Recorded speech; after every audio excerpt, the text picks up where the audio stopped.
વડોદરા મહાનગરપાલિકાના સ્માર્ટ અનગઢ વહીવટના કારણે છેલ્લા 3 મહિનાથી અનિયમિત પાણી આવતા એકતાનગરના રહેવાસીઓ પાલિકા સામે ત્રાહિમામ પોકારી ઉઠ્યા હતા। વડોદરાના એકતાનગર સાથે છેલ્લા 3 મહિનાથી અનિયમિત પાણી આપતા વિસ્તારના લોકોમાં ભારે રોષ જોવા મળી રહ્યો છે। આજરોજ વડોદરા મહાનગરપાલિકાની વોર્ડ નંબર 2 ખાતે એકતાનગરના રહેવાસીઓ તેમજ સામાજિક કાર્યકર્તાઓ દ્વારા માટલા ફોડી વિરોધ દર્શાવવામાં આવ્યો હતો। ખોબે ખોબે મત લઈ જઈ નિયમિત વેરો ભરનાર પ્રજાને પ્રાથમિક સુવિધાથી વંચિત રાખવા તથા અનિયમિત પાણીની સુવિધા પૂરી પાડતું પાલિકા તંત્રને પ્રજાએ આડે હાથે લેતા ભારે સૂત્રોચ્ચારો સાથે માટલા ફોડી વડોદરા મહાનગરપાલિકા સામે વિરોધ દર્શાવવામાં આવ્યો હતો। સમા વોર્ડ નંબરની 2ની કચેરી ખાતે એકતાનગરના રહેવાસીઓને અનિયમિત પાણીના કારણે ત્રાહિમામ પોકારી ઉઠ્યા હતા।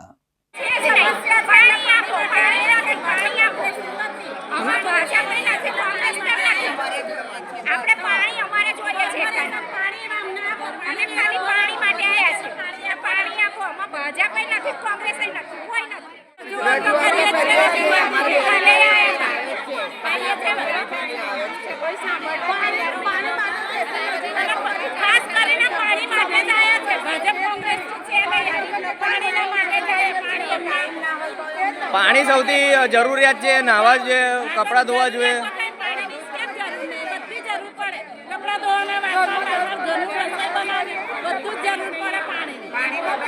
વેરો પણ લે છે પાણીનો। આ સમા વિસ્તાર વોર્ડ નંબર 2 છે।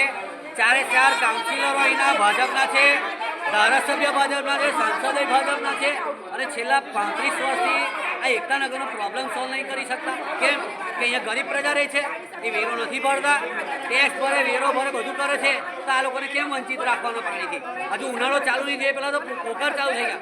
ગટરનું પાણી અને પાણીની લાઈનનું પાણી બે ભેગું થઈને ઘણા લોકો બીમાર છે। છેલ્લા 6 મહિનાથી ત્રાસી ગયા હતા, એટલે આજે અમે અહીંયા હલ્લા બોલ લઈને આવ્યા છે પબ્લિકને, જનતાને લઈને।